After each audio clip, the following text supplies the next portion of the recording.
안녕하세요. 주양가족 여러분, 김성민 목사입니다. 오늘 또 주님께 주시는 복된 말씀 가운데 은혜로운 하루 되기를 주의 이름으로 바랍니다.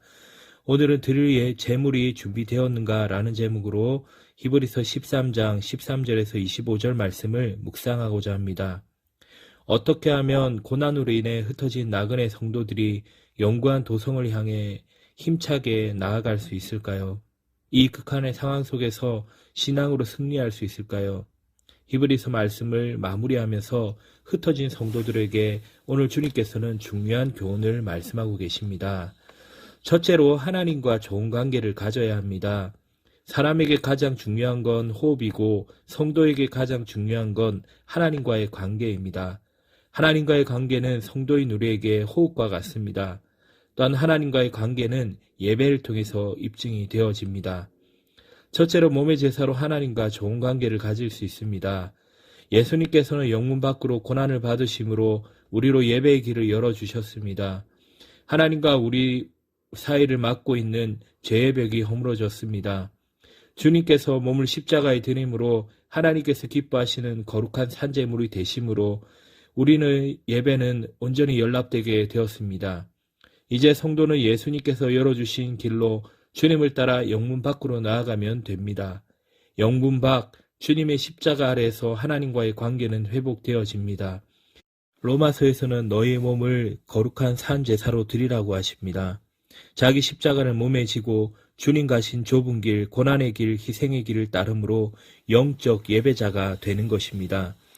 둘째로 찬송의 제사로 하나님과 좋은 관계를 가질 수 있습니다. 예수로 말미암아 하나님과 좋은 관계를 가질 수 있습니다. 그리스도인이 드려야 할 제사는 하나님께 감사함으로 찬미하는 제사입니다. 그리스도인들이 오직 찬미의 제사를 드린다는 사실은 그리스도께서 드리신 희생의 제사가 하나님께 온전하게 연락되었기 때문입니다. 시와 찬송과 신령한 노래들로 화답하며 너희의 마음으로 주께 노래하며 찬송하며 우리 성도들이 하나님께 드리는 찬양은 하나님의 명령이요 의무입니다. 찬미 제사는 예배 시간을 통해서 또한 우리의 전 삶을 통해서 드려집니다. 이 찬미의 제사는 항상 드려집니다. 전 인격을 다해 목소리를 높여 찬양의 제사를 올려드립니다. 하나님의 높고 위대하심을, 하나님의 베푸신 은혜를 찬양합니다. 이것이 찬양의 제사입니다. 예배입니다.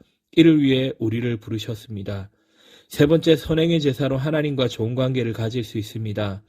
하나님께서는 우리들이 은혜로 구원받았으면 그 복음에 합당한 행실을 하기를 원하십니다. 그것은 선을 행함과 나누어 주기를 잊지 않는 것입니다. 이것이 하나님께서 기뻐하시는 선행의 제사입니다. 선행의 제사가 있을 때 하나님과 좋은 관계를 가질 수 있습니다. 오직 선을 행함과 서로 나누어 주기를 잊지 않고 행하기를 주의 이름으로 바랍니다. 두 번째로 영적 지도자와 좋은 관계를 가져야 합니다. 당시 히브리 그리스도인 공동체를 인도하는 지도자들이 있었습니다. 그들은 인간적으로 출중하지 못했습니다. 많이 배운 것도 아니요 많이 가진 자도 아니었습니다. 그러나 그들은 성도들의 영혼을 위하여 경성하기를 자신들이 청산할 자와 같이 하는 영적 지도자였습니다. 경성하기의 헬라어는 양떼를 돌보기 위해 밤을 지새우는 목자상을 은유적으로 나타내는 단어입니다. 신약 성경에서 주님 오실 날 깨어있음을 가리키고 있습니다. 그런 영적 지도자들을 맡은 성도들의 영적 생활과 복리를 위해 날마다 깨어있어 돌보는 사명을 가지고 있는 사역자들입니다. 어려움이 닥칠 때는 지도자들은 자기가 회개할 자 같이 책임의식을 느낍니다. 오직 하나님의 말씀만을 전파하면서 성도를 돌보고 양육합니다. 거짓 교사들과 같이 이상한 다른 가르침을 전할 수 없습니다. 그러므로 성도들은 그런 영적 지도자와 좋은 관계를 가져야 됩니다. 성도는 영적 지도자의 권위를 인정해야 됩니다. 지도자를 존경해야 됩니다. 성도들이 영적 지도자와 권위를 인정하는 일은 즐거움으로 이것을 감당할 일입니다. 억지로 근심으로 하게 해서는 안 됩니다. 그렇지 않으면 너에게 유익이 없느니라라고 말씀합니다. 성도들이 영적 지도자에게 즐겁게 순종하는 것이 좋습니다. 영적 지도자가 성도를 돌보기 위해 경성하는 것이 즐거움이 되어야 하기 때문입니다. 만약 성도들이 불순종과 고집으로 인해 지도자들이 자신의 책임을 이행하는 것이 부담스럽고 근심스러운 일이 된다면 그 지도자의 인도함을 받는 그리스도인들에게도 전혀 유익이 되지 못할 것입니다.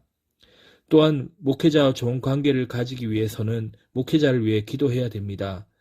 우리를 위하여 기도하라고 말씀합니다. 영적 지도자가 여러분을 위해 기도하는 일은 당연하거니와 여러분도 영적 지도자들을 위해 기도하는 것은 당연한 의무입니다.